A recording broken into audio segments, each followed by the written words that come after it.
Good morning. Good morning. Thanks for being here. You're welcome, Carrie. I'm always excited to have you here. Most of you probably know Ann. I'll let her tell a little bit more about herself. But Ann is married to Bill Parkinson, and they have been here at Fellowship since the beginning. And if you've met Ann, you know that she loves God and she loves people. And so I've asked her to be here today, and she's going to talk to us a little bit about getting away to get it together. So why don't you introduce yourself a little bit more, tell us a little bit about your family, tell us a little bit about how long you and Bill have been married. Okay. Well, most of you that have been in here, you know my story, but yes, Ann Parkinson. Bill and I met, well, actually in junior high, but we didn't date till college, and after we started dating seriously is when we both, through Campus Crusade, became believers and ended up being sent to University of Arkansas on their staff, which we thought was horrible. You don't send two Longhorns to Razorback country. We're at the University of Texas, but we went and had 4 great years, and it was interesting. Oh, there we are. My gosh, 22 girls, 22 years old. So you've been married for how many years? 52. 52, guys. 52 years. 52.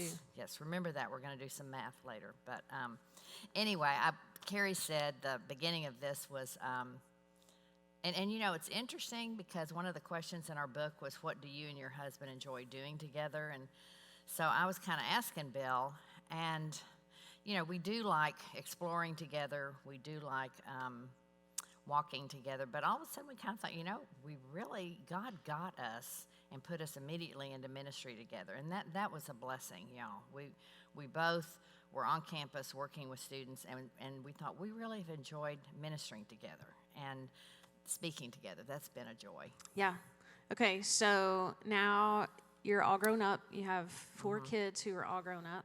That's true, but girls, when your oldest child turns 50, you think that's not going to make you feel old. It is going to make you feel old. So, but I'm just praising God for all that. So, yes, I have 4 children, 3 boys and 1 daughter, and 3 fabulous daughter-in-laws. One is right back there, and very, very blessed. Yes. So, and they all live here. And how many grandchildren?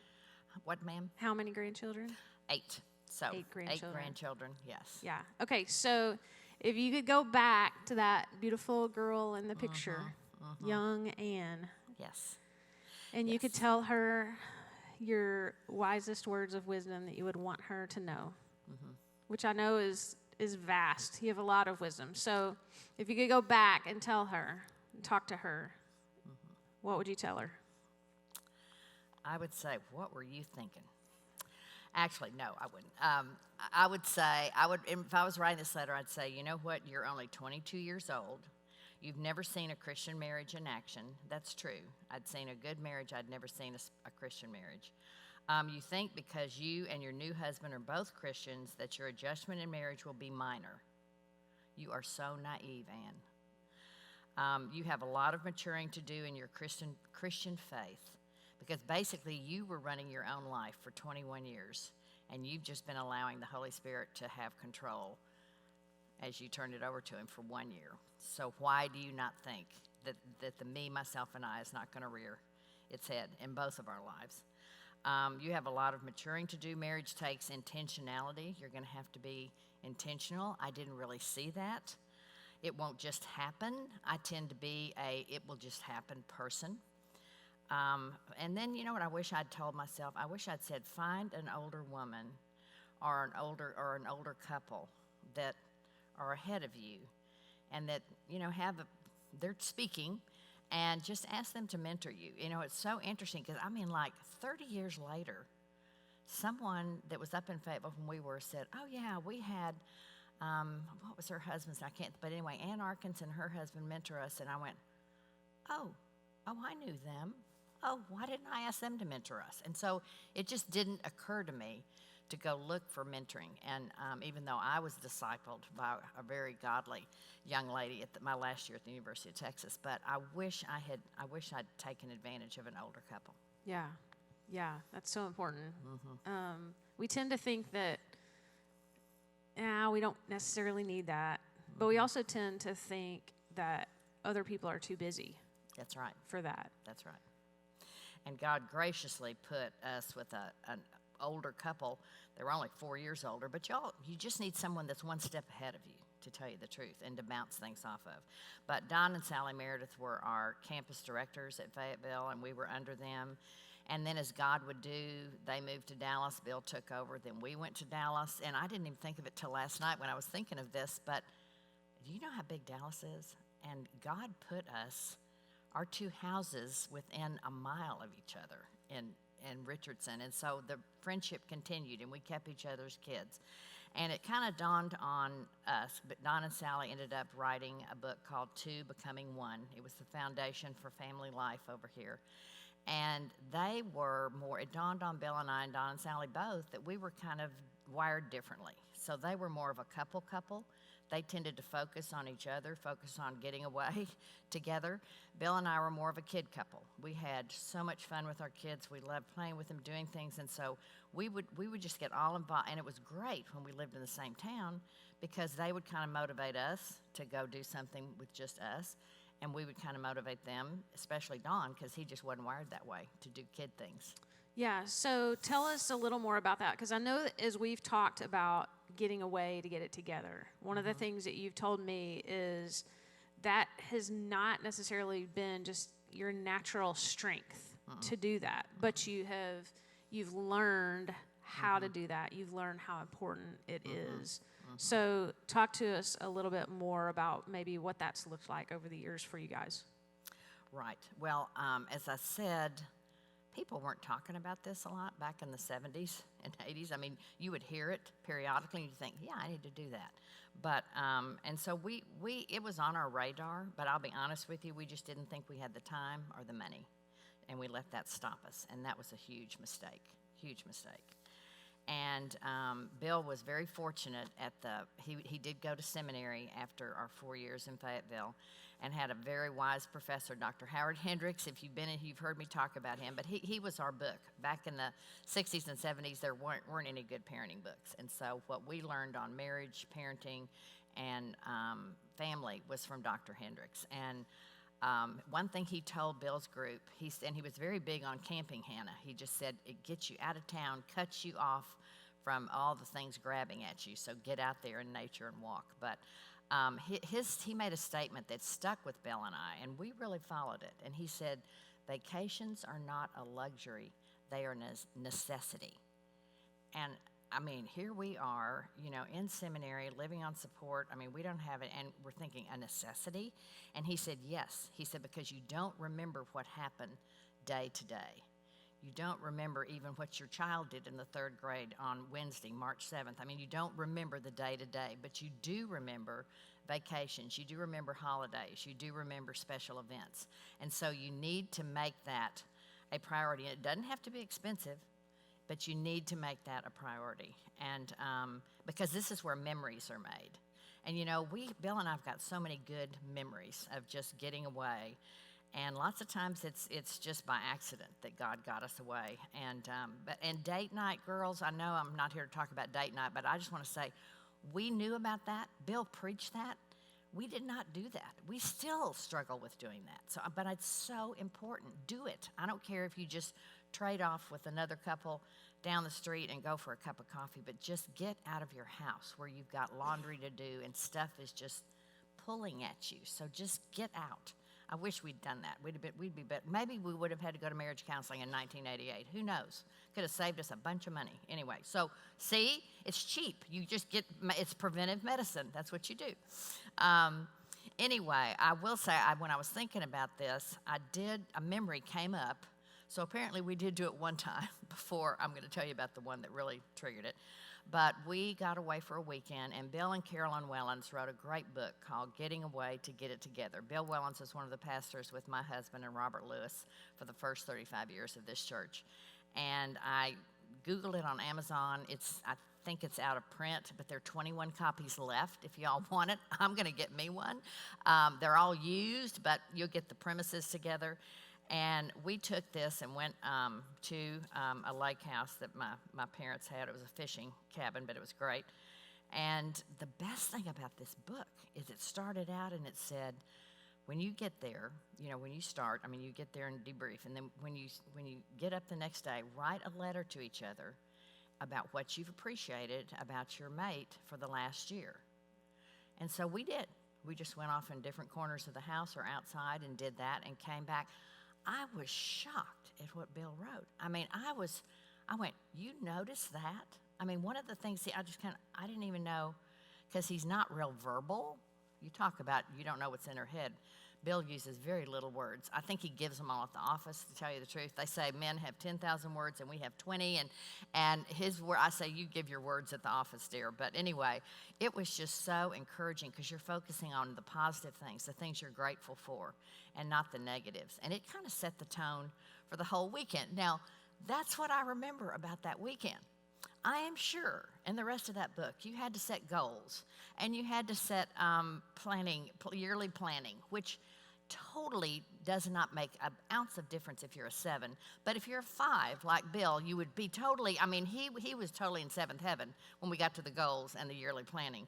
But of course, I'm over here on the letter writing. So, I tell you, it does help girls if there's a third person is telling you something to do instead of you telling your spouse what to do. I even use Carrie. Carrie's even better than just me saying, why don't we do this? Kind of like, I heard a great thing today. So it is good to have a third party doing that. Yeah, that's really good.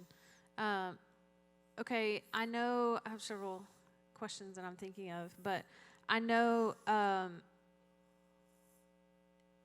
you guys had some opportunities. You did some things like that, but let's go back for a minute.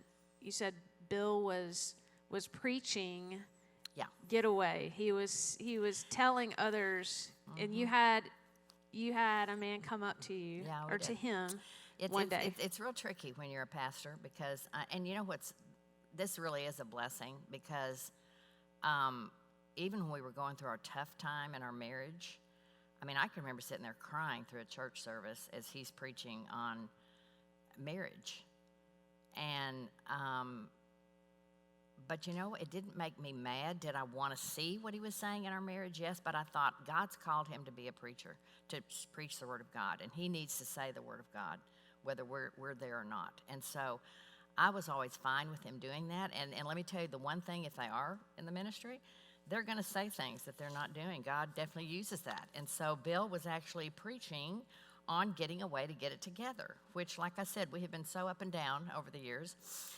We'll sure be there any vacation with the children, but for us personally, it just wasn't as high as it needed to be. So Bill's up there preaching, and after it was over, a dear friend of ours, which ironically enough, it was Thomas Purefoy, Karen's husband. He was married to his first wife then, Susan, who was delightful too. And Thomas just, he's bold as brass. He just strolled down after the service, and he looked at Bill, and he said, so when's the last time you and Ann got away? And Bill just goes, it's been a while. Thomas said, okay, I'm going to give you 2 months. He said, but I'm going to come down here every Sunday and ask you if you've got it planned. Whoa. Well, of course, you give Bill a task, and he's on it. So anyway, it didn't take 2 months for him to plan something, but we actually went up to Red Apple and had 2 nights together up there, and we did it about twice a year for 4 years. And then Thomas and Susan moved to Memphis, and we didn't do it. And so one of my tips to you girls is accountability. Really and truly, find another couple. And it may be a couple, it may be your kid couple, but it can be both of you struggle with getting away. But just find another couple that you can just say, okay, let's hold each other accountable, that we're going to get away at least once a year. Twice is better, but at least once a year. Yeah, I love that. And there's a couple of things that there's one thing I want to point out, and then there's a question that I want to ask about that. So the first thing I want to say is, I think exactly what you were just saying about Bill and preachers and people that we see. It's easy to look at these people and think that they are doing every single thing that they're saying, and they're living life perfectly, and they're doing everything right and doing a great job. And I just want to pause for a second and say, whether it's me or Ann or Ben and Mark and Brandon or whoever it is, sometimes I think we see them and we go, oh, they just have it all together. And it's just a good reminder that we don't. We don't. And so as you think about that, though, you talk about having accountability and having friends. So some of the obstacles to getting away. Yeah. Time and money. You said Time those. and money. I've got that. Those are big. Those are big. Kids. What do you do with your kids? You know, some have parents in town or people that will keep your kids. Some people don't. And so how do you figure out some of those obstacles? Right. I will go through those. Okay. And then I have a tip. Don't even forget my tip. Okay, we'll come back to your tip. Okay, kids. First of all, kids. And pull up a slide for Genesis 2:22 through 25. Sarah's going to get it for us in just a minute. There we go. It says, "And the rib that the Lord God had taken from the man, he made into a woman, and he brought her to the man. And then the man said, this at last is bone of my bones and flesh of my flesh." And Dr. Hendricks would always say, actually what he said was, "Wow, look at this." And she said, "She shall be called woman because she was taken of man.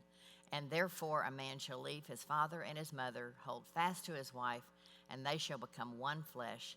And the man and his wife were both naked and not ashamed."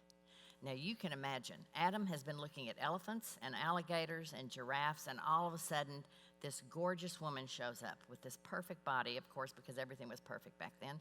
But anyway, she shows up, of course, naked, but that's fine because the body is beautiful, especially if it's perfect. But anyway, it is beautiful. It's much prettier than an elephant, I'll tell you that. But anyway, and I mean, you know what's funny? It says what Adam thought. It never says what Eve thought. Do y'all ever have these random thoughts? I just have these weird thoughts sometimes. But I thought, I wonder what she thought. Probably, who is this dude? Yeah, anyway. But it's like this is the key. When you look at this is who God created first, a man or a woman. He could have created a whole family. He could have created kids too, but he didn't. He created a man and a woman. And he said for the two to become one. And that takes time. That takes time. And it takes time getting to know each other. And, you know, I was there again. I was so naive. I thought, okay, we had this little plan that we were going to be married 2 years before we started, you know, having kids. And I'd have 2 years to fix dinner and 2 years to do things like this. And of course, both of us being in ministry, we were just on the campus all the time. And so I didn't always have time to put out candlesticks or whatever.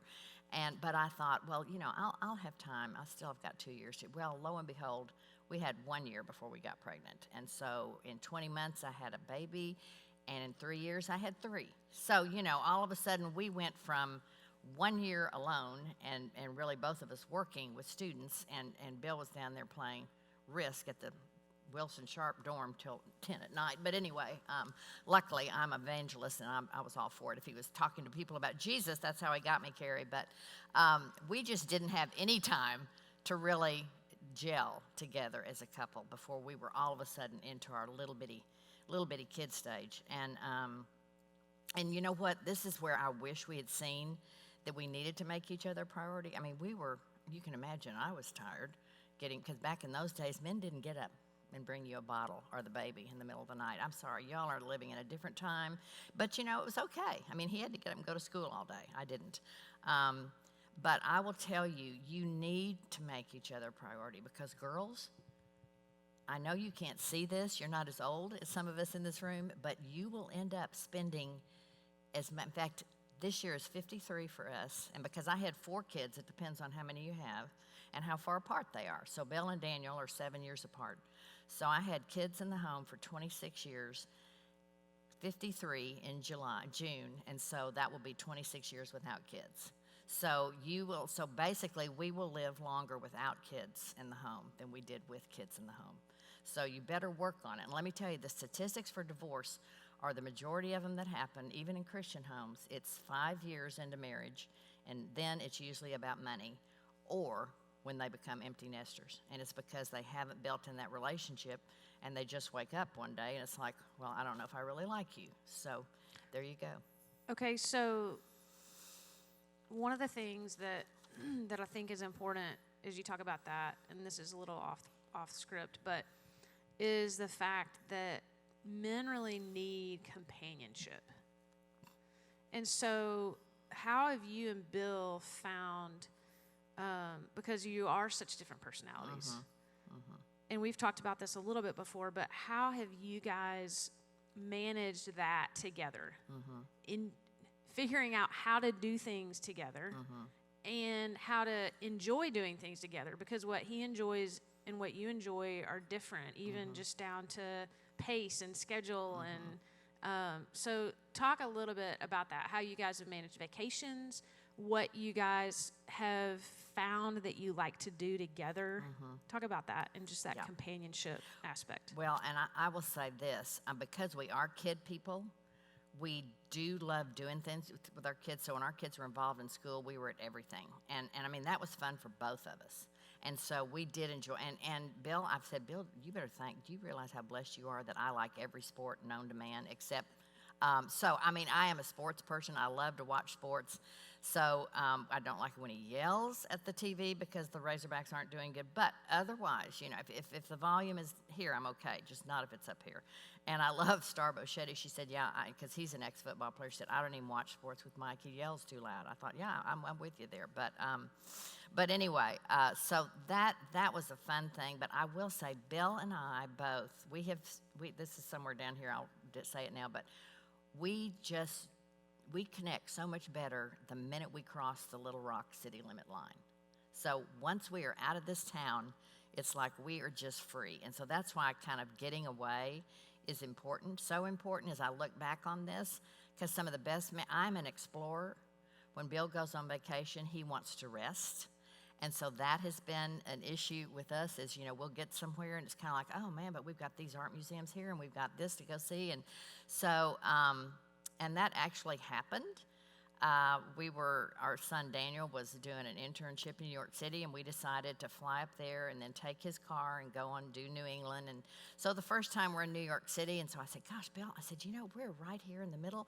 And I said, I want to do this, and I want to go see St. Patrick's Cathedral. And I said, you know, because I'm a parade person, and I'd always watch the St. Patrick's Day parade. And he goes, we are not going to St. Patrick's Day Cathedral. We're not going to St. Patrick's Cathedral. He said, you'll sit in there for an hour. And he said, we won't have anything to do. Daniel was going with us. I said, I won't sit in there an hour. I'll sit in there 10 minutes, which if you're a 7, that's really 20 minutes, but you think you can do it in 15. So you fudge a little. But anyway, so we were kind of having a discussion. And you know, God just gives me these ideas. And all of a sudden I said, well, hey. I said, why don't we just do every other day? So I said, you get a day and you get to plan what we're going to do, and then I'll get the next day and plan what we're going to do. And I said, and you can have the first day. Always do that, ladies. Always give them the first day, because then they think, sure, okay, we'll take this. So we did. So the first day, we, you know, slept in, which I'm usually the one that sleeps in, but he slept in. He read the paper in bed. We got some breakfast, and then we met Daniel about noon, and we had kind of a lazy day. So the next day, we're out, you know, in the city or something, and we're walking down Fifth Avenue, and I can't remember what we've been doing. All of a sudden, I looked up, and there is St. Patrick's Cathedral. I didn't know it was on Fifth Avenue. And I went, wow, there's St. Patrick's Cathedral. And I kind of said, but I guess you don't want to go in. He goes, it's your day. I went, oh, it is. So we went in. And we went in and sat down. And, you know, it was so wonderful. I mean, the stained glass windows. And then all of a sudden, up get about 50 little boys, about 12 years old, with these, you know, navy blazers and khaki pants, and start singing. And it was this boys' choir. And so we sat there and listened for about 10 minutes, and I was totally happy. And people were kind of coming and going. And so then I looked over at Daniel and Dad, and I just said, okay, I'm ready. And we got up and left. So I love that. And I love the way you guys manage that and your differences, because I think it does two things. I mean, one, it defers to each other, but two, it goes back to Bill's saying about the two of you, which you pull him into life and he keeps Ann out of jail. That's so I would say I would be a bag lady on the streets of Little Rock. It's not that I overspend, but I don't save a penny. I'll spend up. And he says I drag him into life, and that's true, because I'm more of the explorer. Yeah, and I think that that's such a picture, though, of what marriage is about. It's about submitting to each other, but it's also about drawing each other out. And so, And really appreciating each other. I mean, Bill makes me feel very safe and very secure. And even though it bugs me sometimes that, you know, he's not more like me, and I know it drives him crazy, I'm not more like him, but it's like we, over the years, have seen the advantage of that. And we've really seen the advantage of that played out in our kids, too. We've had our 50th wedding anniversary, and it was our children, and they wrote us a letter, and it's like you realize that God has used our differences to grow them up to. And they have seen a marriage that has not been perfect. As Ben said, you taught us how to fight fair. But he also said, you made me want to get married. You made me want to have a wife to do life with. Yeah, that's awesome. Yeah. I love that. Okay, so that's our kids' obstacle. Okay, money. Let's talk about money. Yeah. All right, so I just kind of did this accidentally, girls. But a great plan is to start a separate savings account for getting away to get it together. So, like I said, that was not my plan. I love music. I love a stereo. We'd gotten one when we got married in 1968. And that's the only one we had. And so we'd had that for about 25 years. It wasn't working great. And so my birthday's 2 days after Christmas, and I just thought, well, I'm just going to start saving my Merry Christmas, Happy Birthday money I got from his parents. So I had been saving that to buy me a new stereo unit. And you've heard my Hawaii story, but y'all, this is where I want to say, don't sell God short. God can do anything. And you just need to, I wasn't even praying, but you need to pray and say, Lord, we need to get away. Can you please help us find the time, find the money, find a gift? You never know. I mean, here's this man that's listening to tapes from Fellowship Bible Church in Little Rock, Arkansas, that lives in Hawaii, that someone told him we had a tape ministry. And he writes the church and says, if any of you pastors want to rent my house for $50 a week, I mean, you can't even go to Hot Springs for $50 a week. So, and Bill said no. He said no. He said, Daniel's still in college, and I'm going, no. What? How do you mean no? The 7 is like, wait, a trip? Yes. Yeah. We're No. going. We're going. We are so going. But he's going no. And so, you know, I just sat there and I thought, we cannot not go. And so our women's minister was from Arizona that was here at the time, and she said, I got a great travel agent. And I called the travel agent and I said, find me the cheapest tickets to Hawaii you can find. And she came back and she said, okay, I've got 2. Now, this was 1997, so it's like they were $500 something each. I had saved, for my stereo, I'd saved about $1,100. And I just said, buy them.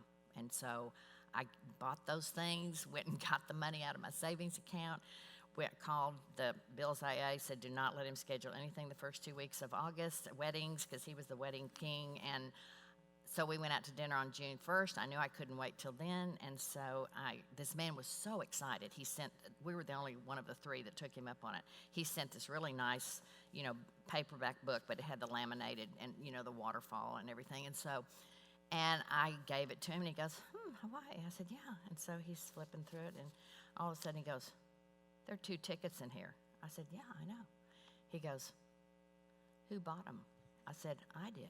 I'm sorry, but I can totally see Can't this. you totally see this? I can totally see this playing out. Her and office Bill is starting to get red. Like red. he's starting to get steam angry. is coming out of the ears. Uh-huh. Yeah. Yeah. And he goes, now he gets real beady. He goes, with what? Just like that. And I sat there and I said, because he thinks I'm going to say charge it on our visa, that I just didn't take no for, you know, and I went, with my stereo money. And his face just went, oh, like that. And I mean, y'all, it was the best thing for us ever. I mean, that was the year that Daniel, we became empty nesters, but not really, because I just moved my aging parents here from Dallas and set them up at Parkway Village, and I just went from 4 kids to 2 aging and dying parents, and so we didn't really have, and see, that's the other thing, girls. You've got to make this a priority, because I thought, well, that's okay. I had my kids early, so they're going to, you know, go to college. I'm going to be an empty nester, and then Bill and I will have, I knew that I'd move Mom and Dad up here because I was the closest, but I just thought, well, we'll have, you know, 5 or 6 years alone. We didn't. You don't know what's down the road. So don't just think I'll do it later or I'll do it. Don't. That's a lie. That's just false. Yeah. thinking. But here's what I was going to say about that is every paycheck, just put a little bit in this thing. I started doing that. After I cleaned that out, I started doing it again. And it has been, I mean, I was saving money to go with my cousin on a great trip. Well, it turned out we had not had a family vacation in a long time. And we had a chance to go to this place in East Texas that we go to fish. But I wanted to take the whole family. And Bill said, we can't afford that. And I go, well, I've been saving this to go with Cindy on a trip, and so I paid for it. So there again, I had been saving. I did it again with and this is where I'm saying, you've got to pray. You've got to, kids, you don't know what God's going to do. I mean, there was one time that Bill just said we had not been on a family vacation, and we'd been praying about it, and all of a sudden, Bill was on a mission trip, and we couldn't get a hold of him, and Ben and I were trying to figure out how we could take the family on a beach vacation, and we'd waited too late, and there wasn't anything in there, and so we finally found this one place, and it was pretty, but you're talking 19 people, and so it was a little chunk of change, but we just said, well, we'll go ahead and book it, and when Dad gets home, we'll talk to him about it. Well, lo and behold, we got a check from the government, a rebate that we weren't planning on. And so we had overpaid our taxes for that year, and so we ended up having this fabulous vacation. Now, we found out the next year our accountant had not done it right, and so we did owe that. But you know what? We had a great vacation. So, God gives and God takes away. So that, but really and truly, this year, Bill and I had this little timeshare, and it's time to give it up. We're downsizing in our living allowances, and so we just thought we've got one vacation left out of this timeshare, and we'd taken Bill Jr.'s family. We thought we wanted to take Ben and Amy's, but Bill just said, we don't have that money, and I said, well, look, can we just pray about this? Because God has done that for me so many times, and so, of course, he always says, oh, sure, you can pray. And so, guys, last August, my brother calls. My dad died in 2000. This is 2020. Someone had contacted my brother who has the same name, and I ended up getting a little bit, but it was enough for 3 airplane tickets. Unclaimed stock that my dad had that nobody knew, and this company found it. And lo and behold, here I get enough to buy 3 airplane tickets. So, Carrie, you cannot outdo God. I love your boldness to just ask. Yeah. But just the reminder that God cares. Every bit. He loves you. He cares more about your marriage than you even do. Because you know what? Marriage is the greatest witness that we have to this world. A healthy marriage and a healthy family. And I just found out last night that my cousin, third cousin that I got to know 15, 16, and 17, and we kind of lost track for a while, and then through family reunions, we've gotten back on board. She is not a believer. She's been very successful in business. She's retired. Her family was not a happy marriage for her mom and dad. So she came down here to Easter 4 years ago and came to our Easter service. Does not go to church. She was blown away that we didn't preach hell, fire, and damnation. And then, but what really impressed her is we walked over to Ben and Amy's because they live within walking distance, a mile or so. And she's a walker. And we walked over there and we were talking to Ben, and all of a sudden Abigail comes in. And she asked her dad something, and they talked for a second, and then she turns around and leaves. And so we're on the way home, and she goes, I can't believe Abigail came in and just started talking to her dad like that. And I said, well yeah, they talk all the time. And she's kind of like, wow, that's just really unusual. And I'm thinking, well, I didn't think it was. And then she had Easter, went to church with us, had Easter dinner with the whole 19, and we had so much fun. And she said, well, I'm coming next year. Y'all, she didn't come last year because it was the pandemic. She just called me the other day, and she said, okay, I've got my shots. She said, I'm coming, and she's coming with her guy, that he's a wonderful man, and, I think they live together, but that's where they are. So, but she said, I can't wait for Ollie to come. I told him, I said, you will love their family. I mean, it's the family. And to bring that full circle, for you to have started today saying that neither you or Bill had an example of a Christian marriage. And then just the thought that you can be that to others, to so many people, because I think we forget how simple it is. You know, it's not, you're just doing your life and letting somebody else see it and be a part of it. So let's talk for a minute about. And let me say this one thing, Carrie. I just, this went in my head. A great thing to do that's right here in town is the Campus Crusade does this weekend away together. And so it's a planned, you have talks. You can stay home. It's better to check in a motel if you can, or hotel. And it just, they just give you, they've learned over the years, you don't just give her information and then say go home and do it. They actually give you like an hour of talking, and then an hour you go back and talk about it. Nook, is that right? I think you have time in the conference to talk about it. And so that's a great way there again to hear. It just helps to read books, to have other people tell you how to they've found marriage works. Yeah, that's really good. Okay, let's talk for just a second, because you've thrown out a few big things like Hawaii and going to your cabin in Texas and doing some bigger things, but I want us to be sure that we sort of expand our definition of getting away to get it together. Because I don't want anybody to walk out of here today thinking that they have to go plan a week vacation or something big, because those are going to happen occasionally. But let's expand that definition of getting away. What can that look like on a smaller scale? Yeah.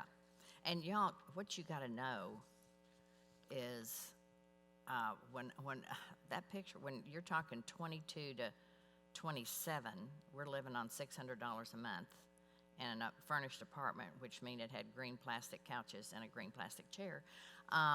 But it's like we didn't have a lot to do then. Going to see my parents with a swimming pool was our vacation. There was, but even in seminary, there was this couple that had supported us that just said, well, we have this cabin up here on this, if you want to go. And Mom very graciously, Ben was only like 5 months, I think it's the first time I left him, and she watched our kids just for one night. And one night was a gift, just a gift. So if you can get away for one night, 2 nights, but I would say long weekends are great. And like I said, Bill and I communicate much better if we are out of the town. Now, taking walks together helps. It just helps if we're unplugged from our house, unplugged from the electronics. But the other thing that we've learned too is to go early or stay late. So, like I said, when Thomas Purefoy came down and was holding us accountable, we ended up just going up here to Red Apple, but it could have been anything. It could have been any place just out of town. And what I did back then, I'll be honest with you, is we just farmed our kids out. We didn't have the money. So we just would farm. I'd send Betsy to Debbie Reese's, and I'd send, another one over here. And yeah, you had to pack 4 bags, but, there again, you got out of town. So we would just farm the kids out, and then we would take our friends' kids. We did not have parents that lived here. A lot of my children's friends do have parents that live here, and that's great if you do. And I love babysitting for my 2 grandkids, and Allison and Dan. And Ben and Amy were good about it. They said, we'll just give you the right of first refusal. So, and we'd read this parenting book on parenting your adult children, and one of our rules is we will not be afraid to ask, and if you will not be afraid to say no, and you do not be afraid to ask, and we have the right to say no. So in other words, if we say, Tammy, would you like to come over and have dinner? And if you just you're tired, we just say, we can't this week, Mom. And I'm not going to have any vain imaginations that, they don't like us anymore, or they like her parents better. No, it's just going to be no. And then the same is true if you ask me to babysit, and Allison and Daniel are great about this. If we just can't do it, they're not going to sit there and have, hurt feelings. So we're getting into a whole new conversation now. Oh, are we? Okay. About parenting adult children. Pull me back on target. We'll come back to that someday. Okay. So 2 things, because we need to kind of wrap up. One is, I don't want you to forget your tip that you were going to tell us, if you want to go back to that. And then I want you to kind of leave us with, if we just remembered one thing today, what would you want it to be? I have mine. I do want to say the one thing that in getting away to getting together is do these short ones. I mean, are great. That's what you need to do. That's what we did for years. But do take time to celebrate. And what I mean is the 5th year anniversary, the 10 year, the 15 year. And we did not do that. There again, time and money. At the same time, the couple I told you that was more of the couple, Don and Sally Meredith, they went somewhere on their 10-year anniversary. We were starting Fellowship Bible Church. We were living half on support, half on, I mean, you didn't have enough coming in. We had 80 people when we opened our doors. And I can remember saying, how in the world can they do that? They don't have that kind of money. And, you know, and Bill and I didn't because we didn't. And so, but they went. I don't know how they did it, but they did it. And the point is today, they've got that memory. And we don't have that memory. So I'm saying it's not that you're irresponsible, but you work dang hard to get it. Now, my middle son, Benjamin, just tends to be more of the romantic person. So he did. He started doing that at 5 year, 10 year. The good thing is he got married first. So his older brother was behind him, and so was Daniel. So Bill and Daniel both kind of drafted off Ben and planned something for their 10 year and their 15 and 20. So you can make it happen. You can make it happen. So celebrate the big ones, but also take time for the date nights. Take times for the once or twice a year, just for your 1 or 2 nights. And I'm doing the camper thing. I want to take because I love to be outside and take walks. Okay. You want me to leave what I want to leave y'all with? Yep. Oh, but my tip. Well, I've already given tip. you my tip. My tip was the every other day. Yes. The every other day thing. Yes. You got Good that? tip. And let me tell you, we're beginning to use every other day at home, too, frankly. I'm serious. It just works better. With I'm not a retirement? TV person. I want to read and listen to my music. And yet I find myself, just acquiescing to him because it's easier. So, but if I have my music going when he gets home and it's my night, he lets it go, and he even got his library book and we read together. It was lovely. So but good. if I don't plan that and push for it, it doesn't happen. Yeah. Yeah. Okay. So What do you want to here's- leave us with? Here's what I want to leave you girls with. Okay.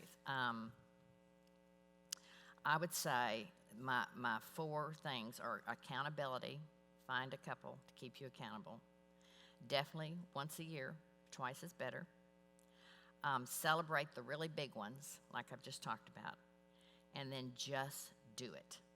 Don't wait for the perfect time.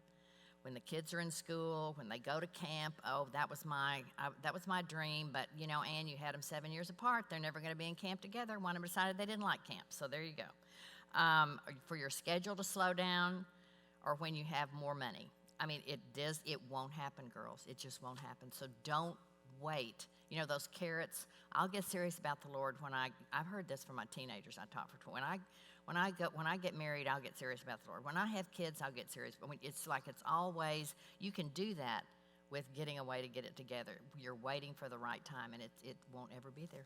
That is really good advice. Thanks so much, You're welcome. Ann. Let me pray for us as we close, and then we'll head out to small groups. God, thank you so much for Ann and for Bill and just their example, God, of 2 very, very different people that you have designed and put together. God, to be an example for us of how you refine us, how you grow us, and how you make us as a couple into one. And so I thank you for Ann's words of wisdom today and just for her heart to be here. We love you and praise you. Would you just teach us, and would you just write these messages on our hearts, but also give us the courage to put them into action. In Jesus' name, amen.